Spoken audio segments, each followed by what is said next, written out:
में आके आज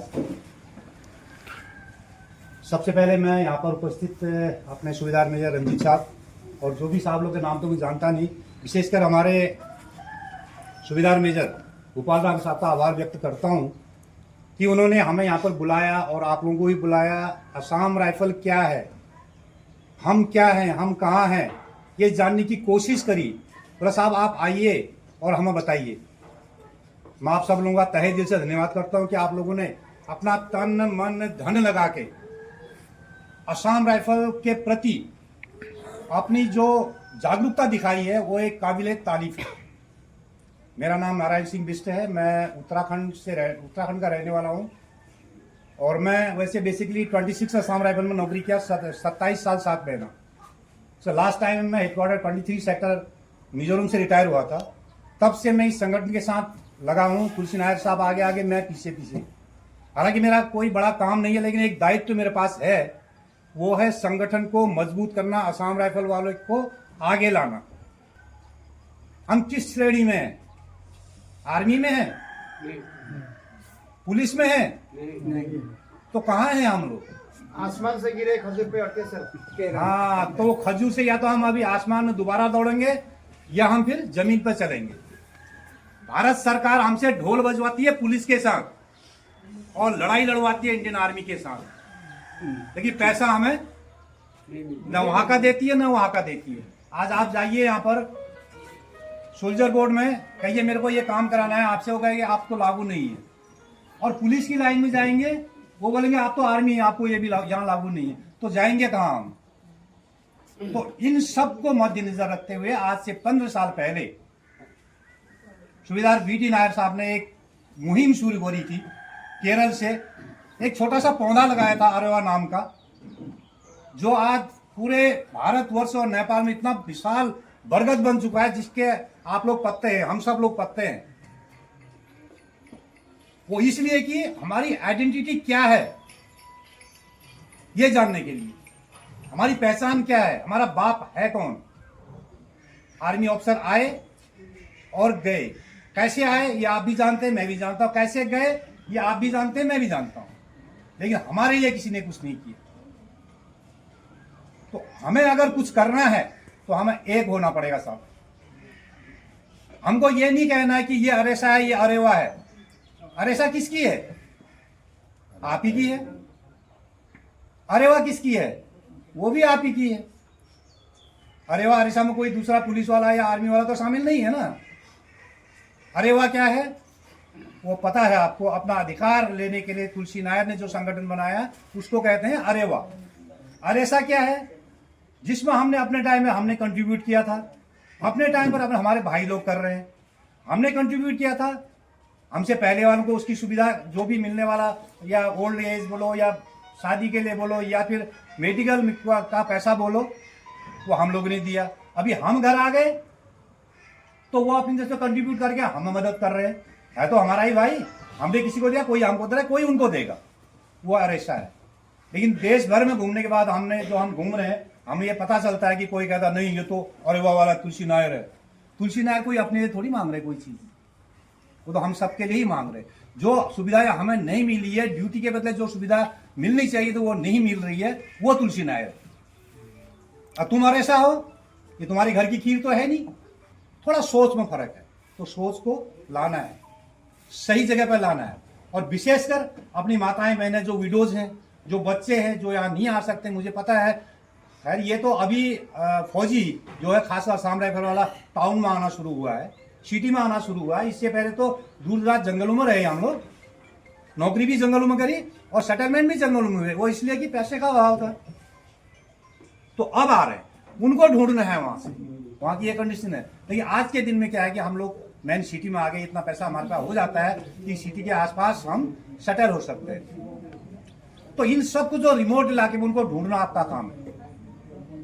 मैं संगठन का नेशनल सेक्रेटरी होने के नाते आप लोगों को जिम्मेदारी दे जा रहा हूं और उम्मीद कर रहा हूं सब माताएं बहनों से और आप लोगों से साहब की, आपके संपर्क में जो भी लोग हमारे हैं, आपके यूनिट के आदमी होंगे, आपके साथ रहे हुए, आप ईआरई में साथ रहे हुए होंगे, फायरिंग में साथ रहे होंगे, उन लोगों को ढूंढिए, उनका संपर्क नंबर हमें दीजिए, उनको प्रोत्साहित कीजिए कि संगठन में आ जा भाई, तू कहाँ छुपा है।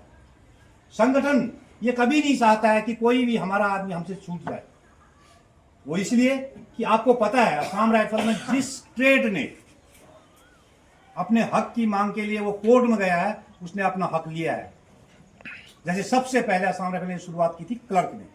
क्लर्क के साहब लोग हैं कोई? क्लर्क वाले कोई हैं इसमें? अच्छा साहब, सबसे पहले इन्होंने अपना अधिकार लिया, अच्छी बात है, अपना ट्रेड इकट्ठा हुआ, पैसा जमा गया, कोर्ट केस किया, अपना हक ले लिया। उसके बाद मेडिकल, सिग्नल साइफर, आरएन, सब लोगों ने अपना अधिकार ले लिया। लेकिन नहीं लिया तो किसने नहीं लिया? एक जीडी और एक जीडी से नीचे वाले भाई लोग हमारे, वो किसने नहीं लिया? जब भी कोई पलटन में अगर सबसे ज्यादा काम अगर पलटन है तो जीडी के ऊपर डिपेंड करती है। जब जीडी लड़ाई लड़ती है तब बाबूजी वहां टाइप करते हैं, सिट्री बनाते हैं, एंट्री बनाते हैं, तब फी भरते हैं, राशन डिमांड देते तब देते हैं। जब जीडी है तब नीचे वाला ट्रेड हमारा काम करता है, चाहे खाना बनाता है, चाहे बाल काटता है, जो भी करता है। लेकिन जीडी ही एक साथ नहीं हो पाए। वो किसने नहीं हुआ? हम अपने स्वार्थ में लगे रहे। मैं जीए साहब का सहायक था या मॉर्चन का सहायक था, मैंने बोल दिया जीए साहब तो बीएसएम तो ऐसा कर रहा है। मैं सीओ का सहायक था, मैंने बोला एसएम साहब तो ऐसा ऐसा, वो दारू दे दिया 2 बोतल। अपने मैं सच कह रहा हूँ, बुरा नहीं लगना चाहिए आप लोगों को, फैक्ट है। और प्लाटून हवलदार से बात नहीं करके सीधे कम्युनिटी वाइज की बात चला जाना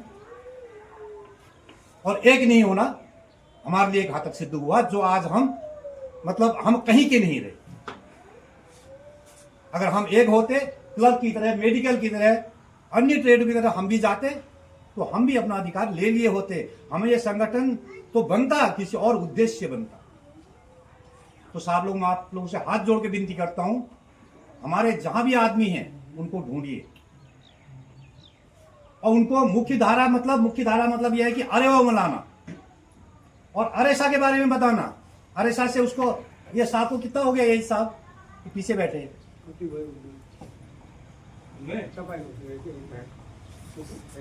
85 75 से अब कौन है इसमें? हाथ खड़ा कीजिए। 75 से ऊपर जिसका हो गया उसको एक ओल्ड एज ग्रांट मिलता है। मिला आप लोगों को? 75 से ऊपर में मिला है? अभी तक तो नहीं। तो कौन बताएगा? ये साहब अगर यहाँ पे अरेसा का काम कर रहे हैं या अरेवा का भी कर रहे हैं तो ये हमारे घर तो नहीं आएंगे ना बताने के लिए।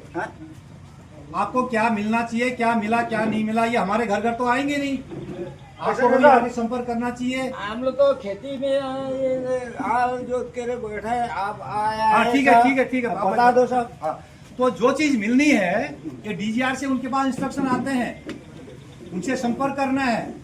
उनके पास आओगे वो अरेवा के बारे में बताएंगे, मेंबरशिप लेना है और जो आपको मिलता है वो अन्य भाई को भी बताना है। हमारी विडोज, हमारी बेटियां हैं, जैसे यहाँ पर इनको क्या मिलना चाहिए, पढ़ाई कर रहे हैं, इनको स्कॉलरशिप मिलना चाहिए, ये हायर एजुकेशन में जाना है तो कहीं ये सुविधा ही है, तो सारी चिट्ठियाँ साहब के पास आती हुई। लेकिन साहब घर घर जाके चिट्ठी तो देंगे नहीं ना, उसके लिए जागरूक हमको होना पड़ेगा, मिलना पड़ेगा, आना पड़ेगा, तभी वो काम करेंगे। अगर हम ये कहेंगे फौज की तरफ बाई ऑर्डर हमको वो बुलाएंगे समझाएंगे तो ये असंभव। तो अपने हक के लिए, अपने लिए जागरूक होना बहुत जरूरी है और अपने भाई को, जो तो आपका साथी है असम राइफल का, उसको बताना भी आपका दायित्व है।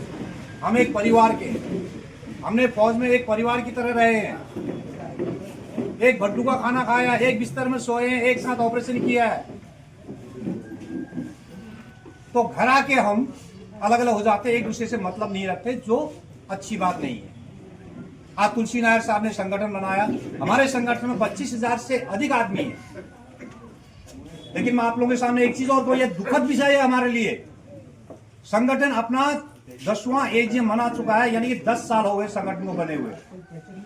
10 साल में हम अभी 25,000 आदमी सिर्फ ही जुड़ पाए, जबकि इंडिया प्लस नेपाल में 1,05,000 आदमी है। हक सबको चाहिए। वैसे फौज में देखा होगा, मीट डे के दिन मीट सबको चाहिए, दारू डे के दिन सबसे पहले उसको 1 पैक दारू चाहिए, एक नहीं उसको तो 3 चाहिए। लेकिन वो वर्किंग के नाम पर नहीं आएगा, वही यहां पर हो रहा है। लेकिन साहब मैं समझा देता हूं आपको, जो लोग संगठन से नहीं जुड़े हैं, आने वाले भविष्य में अगर कोर्ट का जो भी फैसला आएगा उसका अधिकारी वो नहीं होगा। अगर किसी को कोई इस मामले में डाउट है सिग्नल के साहब होंगे, क्लर्क के साहब हैं, मेडिकल के हैं, उनसे पूछ लेना कि क्यों नहीं है, कि उसमें शामिल ही नहीं है ना वो। आज हमारा अरेवा संगठन जो भी लड़ाई लड़ रहा है, इसके बारे में आने वाले समय में जो भी फैसला आएगा उसका बेनिफिशियरी सिर्फ वही बंदा होगा जो हमारे संगठन का मेंबर होगा। और मेंबरशिप के लिए मैं बता देता हूं, हमारा एक अप टू हवलदार रैंक तक का 600 रुपये मेंबरशिप फीस है, पता होगा। जीएसओ साहब का 1000 रुपये, कोई अफसर साहब अगर आप लोगों के बीच में हैं, अगर आ जाते हैं तो उनका 2000 रुपये। और जो हमारी विडोज है उनके लिए हम कोई पैसा नहीं लेते, और ये मेंबरशिप लाइफ टाइम की है। इस मेंबरशिप को मेंबरशिप लेते समय आप उसमें डोनेशन का भी एक टॉप में ऑप्शन है, उसमें आप 5 रुपये दो, 500 रुपये दो, 5000 दो, वो आपका मर्जी करता है, उसके ऊपर लिख दीजिए उसको। तो ये हमारा सिस्टम है। और जहां तक आप लोग सोशल मीडिया के माध्यम से देखते हैं कि बहुत सारी लड़ाइयां चलती है, कुछ लोग घर में बैठ के बच्चों की तरफ व्हाट्सएप तुलसी नारायण ने बोला पैसे का हिसाब नहीं दिया, विष्णु तो बोला बस जम्मू कश्मीर चला गया, वो गोवा जाने वाला है, ये लोग पैसा उड़ा रहे हैं। जो भी हमारा संगठन का पैसा है वो सिक्योर है। आज के दिन में ज्यादा विस्तार से हमारे अध्यक्ष महोदय बताएंगे, आप लोगों को कोई शक करने की जरूरत, क्योंकि हम फौजी हैं, हमने फौज में जिस हिसाब से काम किया उसी हिसाब से हमारा सिस्टम चल रहा है। कोई करप्शन नहीं है, और हम चाहते भी नहीं है कि कहीं भी करप्शन हो। बीच में कुछ बात हवा उठी होंगी, बोला तुलसी नारायण तो बोलो वो आरएसआ को बंद करने के चक्कर में उसके अगेंस्ट में है, हवा मारते हैं ना कुछ लोग, जो काम नहीं करते वो हवा ही मारते हैं। बोला ये वो कर रहा है, ये पैसा ऑडिट नहीं कराता, ऑडिट कराने में आपके घर आऊंगा सर, मैं ऑफिस उठा के लाऊंगा? आपको आवश्यकता है तो आप ऑफिस जाइए ना, ऑफिस रजिस्टर्ड ऑफिस खोल रखा, वहाँ पर 8000 रुपये हम उसका किराया दे रहे हैं कमरे का, वहाँ पर 2 क्लर्क वहाँ पर बैठे हुए हैं, मांगिए किताब, हिसाब किताब आप उनसे, वो देंगे। गलती होता है करिए वायरल बताइए, हम पनिशमेंट देंगे उसका जो भी होगा, अगर हमें सजा मिलनी चाहिए उस बात की। लेकिन अगर तुम फालतू में लोगों को बरगलाते हो तो ये तो एक मैं बोलूँगा असम राइफल सिपाही के लिए मूर्खता की बात होगी। आज असम राइफल के इतिहास में 190 साल में पहला अवसर आया है जब असम राइफल के नाम की फाइल दिल्ली के हर टेबल पर घूम रही है, लेकिन कुछ लोग इसको नीचे गिराने के चक्कर में। खैर ये चलता रहेगा, ये आप लोग सब समझदार है, जागरूक है, इन पर ध्यान न देते हुए आप संगठन को मजबूत करना है। आप संगठन को मजबूत करेंगे तो ये सब लोग यहाँ पर मजबूत होंगे, जो यहाँ पर पदाधिकारी होंगे। अगर ये मजबूत होंगे तो मैं मजबूत होंगे, अगर मैं मजबूत होऊंगा तो तुलसी नारायण साहब अपना कॉन्स्टिट्यूशन लॉ के पीछे लगाएंगे, कोर्ट के पीछे लगाएंगे, वो हमारा फैसला कराने के लिए चक्कर में वो लड़ेंगे। अगर उन्हीं को कोर्ट की लड़ाई भी लड़नी है, उन्हीं को या संगठन बनाना भी है, उनको घूमना भी है, तो एक आदमी रिमोट तो नहीं है ना। तो ये चीज सोचना है। जो बरगलाने वाली बातें करते हैं उन पर ध्यान मत दीजिएगा। हमारे लोगों को खासकर जहां भी वीर नारियां जो भी विडोज है उनको ढूंढिएगा और अपने साथी भाइयों को लाइएगा। आपके संपर्क में ओवरऑल इंडिया प्लस नेपाल जहां से भी आदमी आता है मेरे व्हाट्सएप पर डाल दीजिए, भाई इनसे संपर्क करो, इनको मेंबरशिप देनी है, कहाँ से देनी है, कैसे देनी है, वो मैं अपने आप सेटल करूंगा, वो काम मेरा है। आपका काम सिर्फ लोगों को ढूंढना है। तो आज मैं यहाँ पर जो भी इसके बाद अपने अध्यक्ष महोदय आएंगे, उसके बाद यहाँ पर मैं एक अरेवा डिस्ट्रिक्ट यूनिट की घोषणा करूंगा। तो ऐसा नहीं है डिस्ट्रिक्ट यूनिट ने फलाने का घोषणा किया वो काम उसी का है, उसका नहीं है काम, वो काम हर व्यक्ति का है, क्योंकि ये लड़ाई असम राइफल के हर उस आदमी की है जो असम राइफल का नमक खाता है।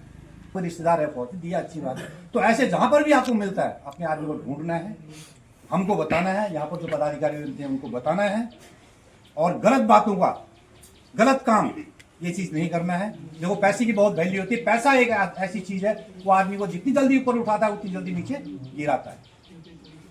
भगवान ने हमें बहुत कुछ दिया है, आज घोड़ा है, गाड़ी है, बच्चे किसी के डॉक्टर है, किसी के ब्रिगेडियर है, किसी के लेफ्टिनेंट जनरल ही बन गए हैं, तो वो सब असम राइफल का नमक का असर है। इस नमक के असर को आप बरकरार रखिए।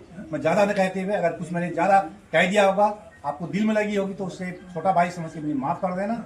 और मुझे थोड़ा बोलना कम आता है, मैं तेज बोलता हूँ। आज के लिए इतना ही, धन्यवाद, नमस्कार।